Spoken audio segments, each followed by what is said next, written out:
여러분, 복 중에 제일 좋은 복이 뭐라고 생각하세요? 복 중에 제일 좋은 복. 만약에 주께서 딱 나타나셔서 복 중에 가장 원하는 복을 하나를 주겠다 그러면은 뭐를 택하시겠습니까? 뭐 너무 좋은 게 많죠. 장수도 복이고 건강도 복이고 재물도 복이고 여러 가지 복이 있잖아요. 그래서 저는 개인적으로는 인복이 최고가 아닌가 그런 생각을 합니다. 좋은 사람 만나는 게 제일 큰 복이 아닐까. 물론 뭐 건강도 해야 되고 재물도 있으면 좋고 또 명예도 있으면 좋고 물론 최고의 복은 하나님을 만나는 복이죠. 근데 그거는 이제 주께서 나타나신다고 말씀드렸으니까 그거는 이제 빼고 말씀드리는 거죠. 하나님을 만나는 복이 가장 큰 복이고요. 그 다음에는 좋은 사람들을 만나는 복이 아닐까. 좋은 친구를 만나기, 또 학교에서는 좋은 선생님을 만나고, 직장에서는 좋은 동료들을 만나고, 교회에서는 좋은 목사를 만나고, 또 좋은 지체들을 만나는 것만큼 또 큰 복이 어디 있겠습니까? 정말 귀한 일이죠.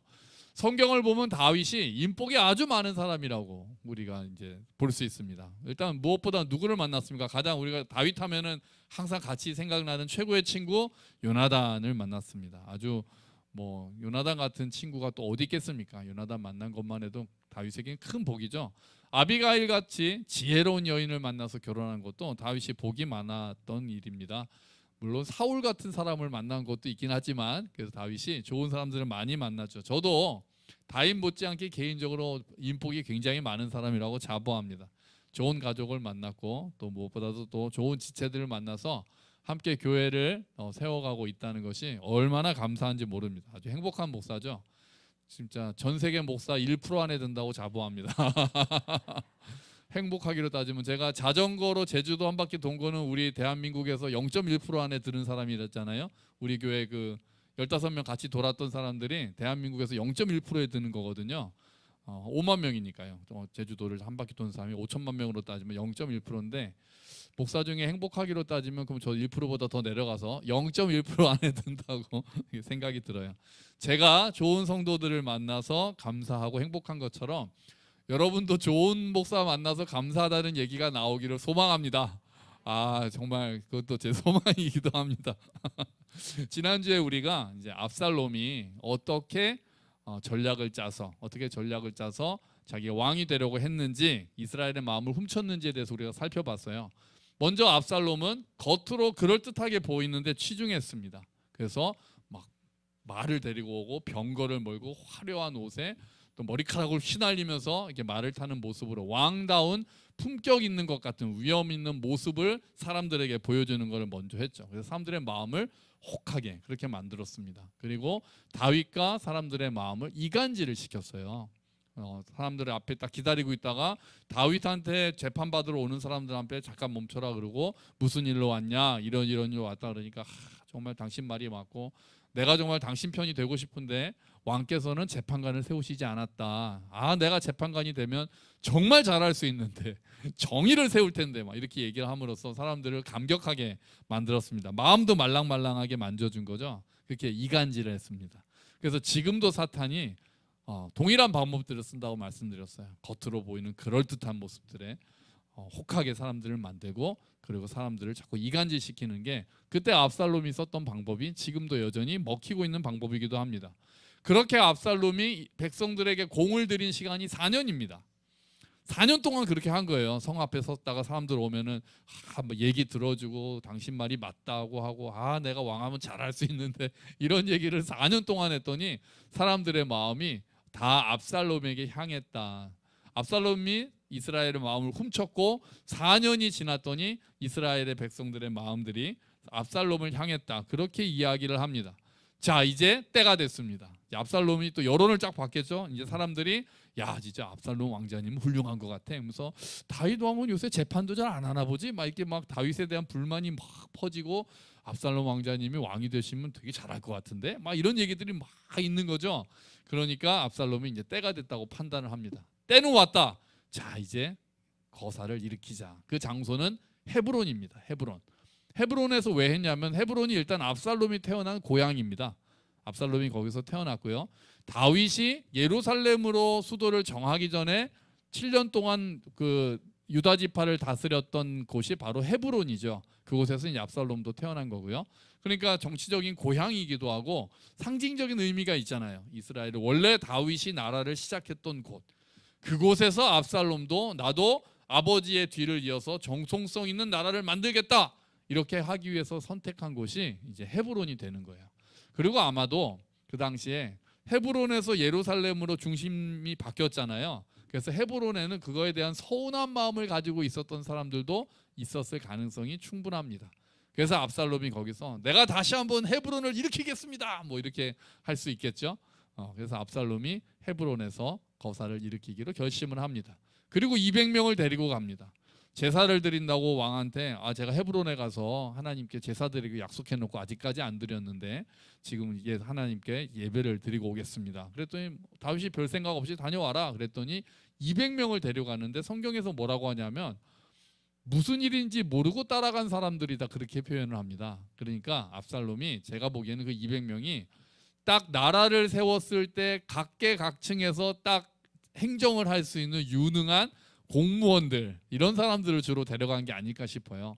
그래서 반역을 일으킨 다음에 다윗을 쫓아내면은 당장 공백이 생기잖아요.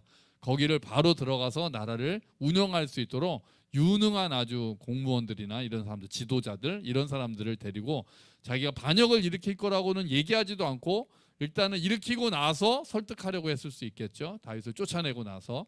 그래서 일단 200명을 데리고 가는 장면입니다. 그러니까 계획을 잘 세운 거예요. 무엇보다도 최고의 브레인을 압살롬이 모시고 옵니다. 그게 누구냐면 아히도벨이라는 사람입니다. 아히도벨이 밧세바의 할아버지라고 보고 있습니다. 밧세바의 할아버지라고 보고 있는데 아히도벨이 너무나도 지혜로운 원로였기 때문에 다윗도 아히도벨이 하는 말은 다 하나님이 하시는 말처럼 들었다. 성경이 그렇게 기록합니다. 아히도벨이 굉장히 최고의 브레인이었나 봐요. 능력이 많았고. 그래서 아히도벨이 압살롬에게로 넘어오거든요. 그러니까 제일 중요한 사람을 데리고 온 거예요. 나중에 다윗이 그 소식을 듣고 충격을 받습니다. 충격을 받을 정도입니다. 자, 이제 준비가 끝났고 압살롬이 왕이 되었다 나팔을 불고 드디어 우와 하면서 이제 시작을 합니다. 자, 압살롬이 헤브론에서 반역을 일으켰다는 소식은 예루살렘으로 전국으로 쫙 퍼져 나갑니다. 그리고 예루살렘에 있던 다윗에게도 그 소식이 들립니다. 그런데 다윗이 생각보다 충격에 빠집니다.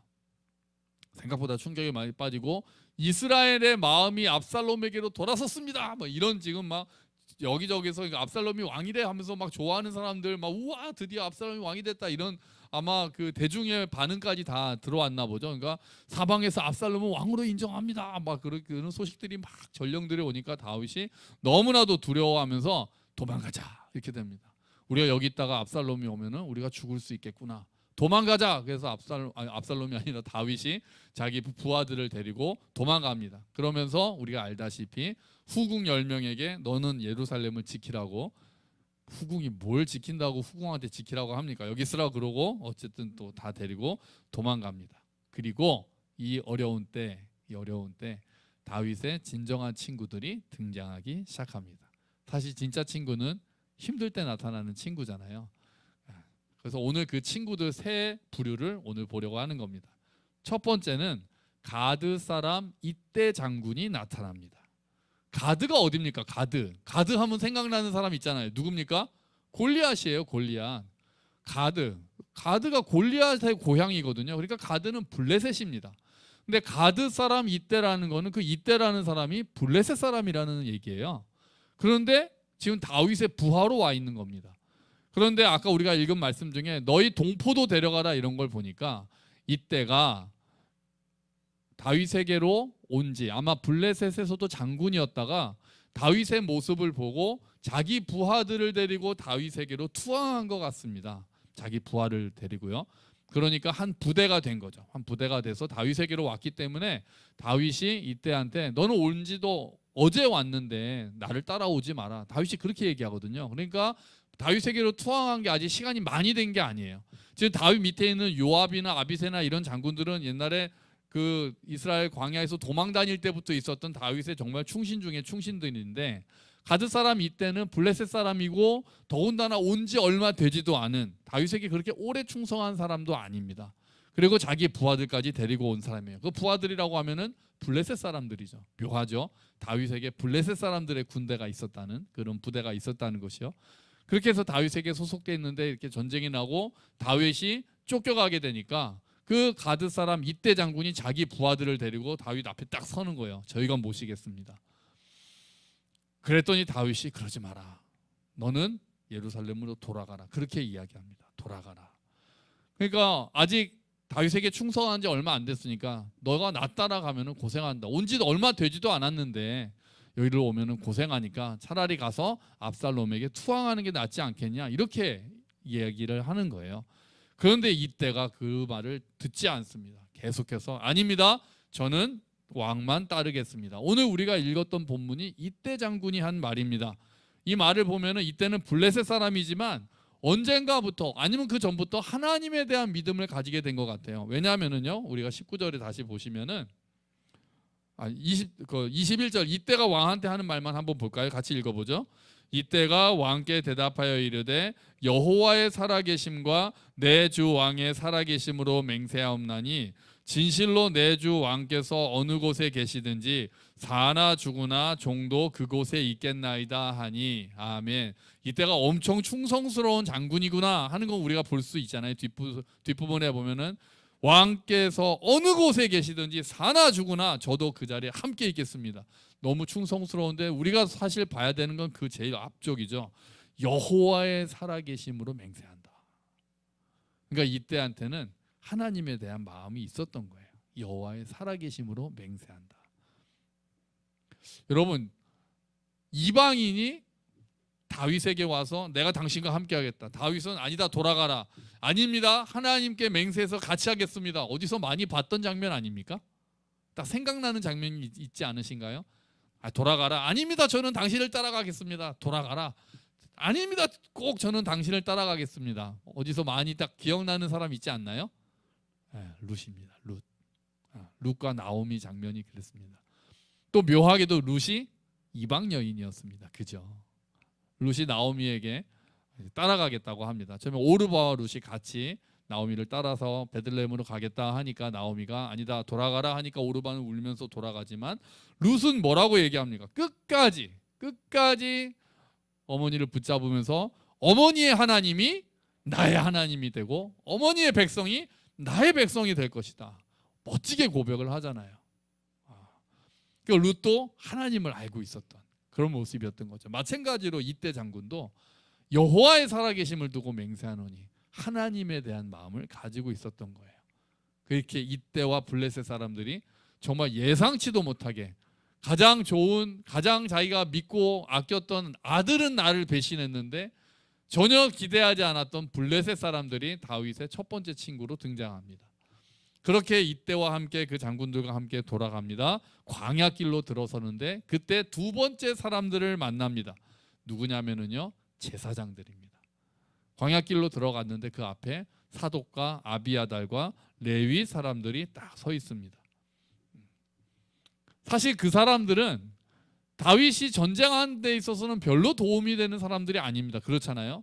아히도벨처럼 막 머리를 짜서 작전을 짜는 사람도 아니고 이때 장군처럼 전투할 수 있는 사람도 아닙니다. 그 사람들은 그냥 예배하는 사람들이에요. 하나님을 섬기는 사람들이에요. 전쟁에는 큰 도움이 되지 않습니다. 하지만 역설적으로 어쩌면 본질적으로 다윗에게 가장 필요한 사람들일지도 모릅니다. 왜요? 다윗이 하나님을 예배하도록 기억나게 하는 사람들이라서 그렇습니다. 제사장과 레위 사람들은 다윗이 하나님께 돌아올 수 있는 길을 준비하는 사람들입니다. 예배하도록 돕고 하나님을 기억하도록 돕는 역할이 그들의 역할 아닙니까? 모든 문제 해결의 열쇠는 하나님과의 관계가 회복되는 거잖아요. 어쩌면 지금 다윗에게 가장 필요한 사람들일지도 모르죠. 더군다나 그 사람들은 몸만 오지 않았습니다. 뭐를 들고 왔어요. 그 와중에 뭐를 들고 왔을까요? 법궤를 들고 왔습니다. 법궤가 뭡니까? 이스라엘의 상징 아닙니까? 하나님이 함께 하신다라는 놀라운 상징 아닙니까? 그거를 들고 온 거예요. 가장 중요하다고, 이스라엘에 있어서 심장이라고 말할 수 있는 하나님의 임재를 상징하는 법궤를 들고 다윗을 따라온 겁니다. 얼마나 큰 힘이 됐겠어요. 얼마나 큰 도움이 됐고. 다윗이 정말 하나님을 다시 기억하게 하는, 하나님이 우리와 함께 하시는구나 라는 것을 기억하게 도운 역할이 그들이 한 역할이었던 겁니다. 그런데 다윗이 이제 영성이 회복되는 것 같습니다. 왜요? 다윗이 놀라운 결정을 하거든요. 법궤를 예루살렘으로 가지고 돌아가라, 그렇게 이야기합니다. 왜요? 다윗은 이제 본질을 알기 시작하는 거예요. 법궤를 갖고 있다는 것이 하나님이 함께 하신다라는 보장이 안 된다는 것을 다윗은 깨달은 거예요. 법궤를 내가 들고 있느냐 없느냐, 그거에 따라서 하나님이 좌우되시는 분이 아니라는 것을 다윗이 알고 있는 거예요. 하나님을 우상처럼 이용하는 것은 잘못된 거라는 것을 다윗이 알고 있는 거예요. 이스라엘이 예전에 몇십 년 전에 이런 실수를 했었습니다. 사무엘, 엘리 제사장 때 일이죠. 엘리 제사장 때 이스라엘 백성들이 블레셋하고 전투를 했다가 전쟁에서 졌더니, 야, 법궤를 가지고 오면 우리가 이길 수 있을 거야. 그래서 법궤를 들고 옵니다. 법궤를 들고 홈리와 비느하스가 법궤를 가지고 왔을 때 막 이스라엘 백성들이 와, 이제 우리가 이겼다 그러고, 블레셋 사람들은 야, 이거 어떡하지? 저기 이스라엘의 신이 온 것 같은데 어떡하지? 그런데 막상 전투를 했더니 이거 웬걸요? 오히려 이스라엘이 더 대패하고 하나님의 법궤를 빼앗기는 장면이 나오거든요. 그때 우리가 그 사무엘상 장면을 보면서 우리가 나눴던 말씀이 뭐였습니까? 하나님이 인간에게 조종당하시는 분이 아니라는 거였죠. 하나님은 스스로를 높이시는 분이시고 하나님을 이용하려고 드는 것은 잘못된 것이다. 그래서 겉으로 보이는 어떤 종교 행위가 있다고 해서 하나님이 우리와 함께 하신다라고 보장하는 게 아니다. 우리가 그런 이야기를 나눴잖아요. 다윗이 거기에 다시 한번 도달한 거예요. 법궤는 도로 가지고 가라. 그러면서 놀라운 고백을 합니다. 25절 26절을 한번 같이 읽어봤으면 좋겠어요. 자, 15장 25절 26절 같이 읽어보죠. 왕이 사독에게 이르되 보라, 하나님의 궤를 성읍으로 도로 메어가라. 만일 내가 여호와 앞에서 은혜를 입으면 도로 나를 인도하사 내게 그 궤와 그 계신 데를 보이시리라. 그러나 그가 이와 같이 말씀하시기를 내가 너를 기뻐하지 아니한다 하시면 종이 여기 있사오니 선히 여기시는 대로 내게 행하시옵소서 하리라. 아멘. 지금 뭐라고 하는 겁니까? 도로 가져가라. 하나님이 나를 기뻐하시면, 내가 하나님 앞에 은혜를 입으면 내가 예루살렘으로 돌아가게 될 거야.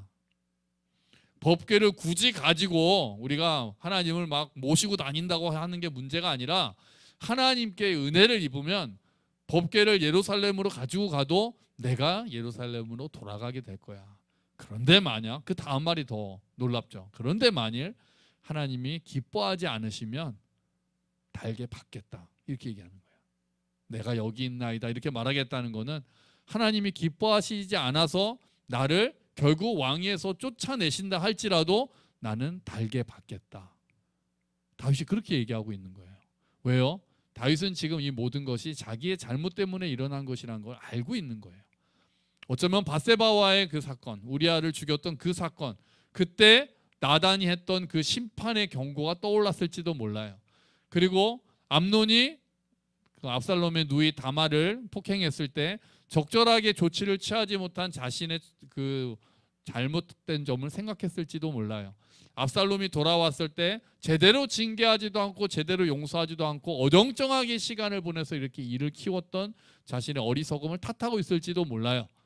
어쨌든 다윗은 이것들이 하나님께서 일으키신 일들이라고 생각을 하고 있어요. 그리고 하나님께서 나를 용서하시고 나를 은혜를 베푸시면 내가 회복될 것이고, 그렇지 않으면은 그것도 내가 어떻게 하겠냐, 달게 받아야지. 다윗은 그렇게 얘기하고 있는 거예요. 어떻게 보면 너무 수동적이 아닌가, 우리가 그렇게 생각할 수 있을 정도지만 다윗이 지금 하나님에 대해서 살아나기 시작한 겁니다. 이 일들을 하나님께서 하신 일들이라는 그 영적 감각이 돌아오기 시작한 거예요. 다윗은 광야에 있을 때 항상 영성이 살아납니다. 마지막으로 등장한 사람은 왕의 친구였던 후세였습니다. 여기서 왕의 친구라는 것은 아마 당시에 있었던 직책이 아닐까 그렇게 생각을 합니다. 그래서 후세가 나타납니다. 왕의 자문위원이다, 우리가 이렇게 볼 수 있습니다. 후세의 등장은 근데 하나님의 응답이었어요. 왜냐하면은 그 전에 직전에 무슨 소식을 듣냐면, 다윗이 아까 얘기했던 최고의 브레인 누구였습니까? 아히도벨. 아히도벨이 압살롬에게로 넘어갔습니다라는 소식을 딱 들었거든요. 그랬더니 다윗이 너무 상심을 해가지고 기도합니다. 하나님, 아히도벨의 모략을 어리석게 만들어 주십시오. 그렇게 기도하거든요. 그러고 나자 바로 후세가 등장해요. 그 사람이 하나님의 응답이었어요. 왜냐하면 나중에 아히도벨이 다윗을 잡기 위해서 압살롬한테 어떤 책략을 내놉니다. 그대로 했으면 다윗은 그대로 진짜 끝장나는 엄청나게 지혜로웠던 작전이었거든요. 그 얘기를 듣고 후세가 야 이대로 하면 다윗이 죽겠구나 싶어가지고 후세가 손을 들고 그것도 있지만 더 좋은 아이디어가 있다고 하면서 엉뚱한 얘기를 합니다. 그랬는데 사람들이 그게 더 좋은 것 같아.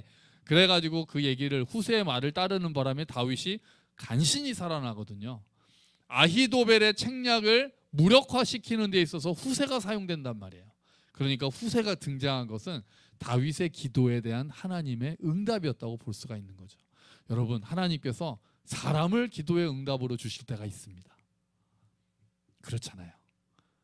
우리에게 힘이 되는 사람들, 내가 어려울 때 정말 나에게 걸려오는 전화 한 통, 그냥 나를 위해 기도해 준다라고 하는 어떤 지체의 말 한마디가 나를 일으키지 않습니까? 내가 어떤 문제에 골몰하고 있을 때 지혜를 도와주는, 지혜롭게 그 해결책을 제시하는 사람이 있기도 하고, 또 내가 정말 필요했던 그것을 채워주는 사람을 하나님께서 보내시기도 하죠. 그 사람들을 통해서 우리가 하나님께서 일하심을 경험할 수 있는 거예요. 여러분, 그런 응답되는 사람을 여러분 우리가 많이 만나기를 축원합니다. 그리고 우리가 그 응답의 사람이 되기를 또한 소망합니다. 자, 그래서 다윗이 살아난 것을 그 영성이 살아난 것을 보면 이제 다윗을 하나님께서 지키고 계시고 보호하신다는 것을 우리가 점점 알 수 있게 되는 거예요. 여러분, 다윗이 인복이 많죠? 제가 처음에 드렸던 말씀 맞지 않습니까? 다윗의 지금 등장한 친구들은 모두 성격이 달랐습니다. 군인도 있었죠. 그리고 제사장도 있었죠. 그리고 정치인도 있었습니다. 후세는 정치인이니까요. 유대인도 있었고 이방인도 있었습니다. 그런데 그 모두가 가지고 있었던 공통점은 뭐였습니까? 다윗이 하나님을 붙잡도록 도와주는 사람들이었다는 것입니다. 이때가 여호와의 살아계심을 두고 맹세합니다. 이렇게 얘기했고, 제사장들은 하나님의 궤를 가지고 와서 하나님을 예배하는 것이 가장 중요하다는 것을 보여줬고, 후세는 다윗의 기도의 응답으로 와서 결국 아히도벨의 그 작전을 무력화시키는 역할을 했습니다. 다윗이 하나님의 은혜를 기억하게 하고 하나님 앞에 서도록 도왔던 사람들이 바로 다윗의 친구들이었던 거죠. 여러분, 그런 친구가 가장 귀한 친구입니다. 취미가 맞고 마음이 맞고 성격이 맞고 그런 것도 중요하죠. 그런 것도 좋죠. 하지만 가장 귀한 친구는 내가 하나님을 기억하도록 돕는 친구입니다. 내가 하나님을 의지하도록 도와주는 친구입니다. 특히 지금 다윗처럼 위기에 있을 때, 낙심하고 있을 때, 쫓겨갈 때, 절망할 때 하나님이 어떠한 분이신지를 다시 나에게 알려주고 함께 기도하겠다라고 이야기해주고 하나님을 함께 붙잡자라고 이야기해주는 친구, 그런 친구가 가장 귀한 친구인 줄로 믿습니다. 요나단이 다윗에게 그랬거든요. 요나단이 다윗이 하나님을 보지 않았습니까? 하나님께서는 우정의 공동체로 교회를 허락하셨습니다. 사람들을 모아서 우정의 관계를 쌓도록 하셨어요. 여러분, 우리 교회가 그런 우정, 정말 하나님을 기억하게 하고 하나님을 의지하도록 돕는 우정의 관계 풍성하기를 축원합니다. 그리고 우리의 자녀들도 그런 믿음의 친구들을 만나게 되기를 축원합니다. 그래서 우리가 함께 평생 믿음의 길 걸어가면서 어려움을 마다 서로에게 하나님을 기억하도록 도와주고 함께 붙잡고 기도하고 그렇게 해서 다시 일으켜주고 다시 힘있게 걸어가는 그런 우정을 나누시는 저와 여러분이 되시기를 주의 이름으로 축원합니다. 아멘. 우리 같이 기도하죠. 하나님, 우리 교회 안에서 이런 우정 가지기를, 하나님을 기억하게 하는 관계가 되길 원하고 하나님을 붙잡는 관계가 되기를 원합니다. 주님, 허락하여 주시옵소서. 그런 공동체가 되게 하여 주시옵소서. 우리 함께 기도하겠습니다.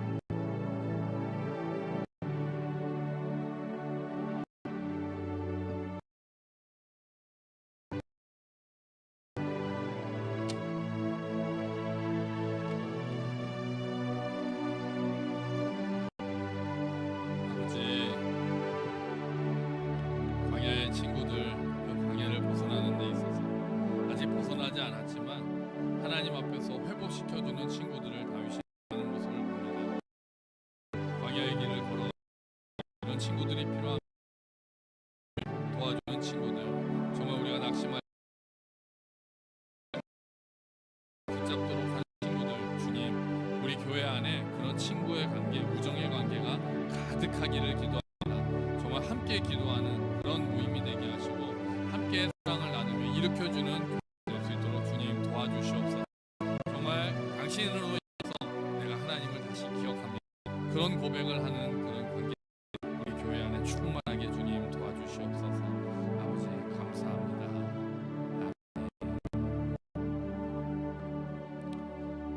하나님 아버지, 광야길에서 많은 친구들을 만나는 모습입니다. 주님, 그 모두 주님을 하는 친구들이었습니다. 다윗이 하나님을 의지하도록 도왔고 하나님을 기억하도록 도왔습니다. 유대인도 있었고 이방인도 있었고 군인도 있었고 정치도 있었고 성직자도 있었지만 모두는 그 어려운 때에 함께한 친구들이었고 하나님을 기억하도록 돕는 귀한 친구들. 주님, 그런 친구들의 관계를, 우정의 관계를 우리 교회 안에서 많이 만들게 되기를 소망합니다. 주님, 우리가 서로에게 그런 친구가 되어주도록 주님 도와주시옵소서. 하나님, 하나님을 기억하도록 도와주시고 정말 서로를 위해 기도할 수 있게 도와주시고 너와 함께 하신다라고 속의 말씀을 들려주는 친구가 되도록 주님 은혜를 베풀어 주시옵소서. 그래서 우리가 우리의 공동체 낙심하고 힘들 때마다 이 광야길을 걸어갈 때마다 다시 서로에게 힘을 북돋아 주어 함께 손잡고 일어서는 공동체가 될 수 있도록 주님 은혜를 베풀어 주시옵소서. 감사합니다. 주님이 모든 말씀 예수 그리스도의 이름으로 기도합니다. 아멘.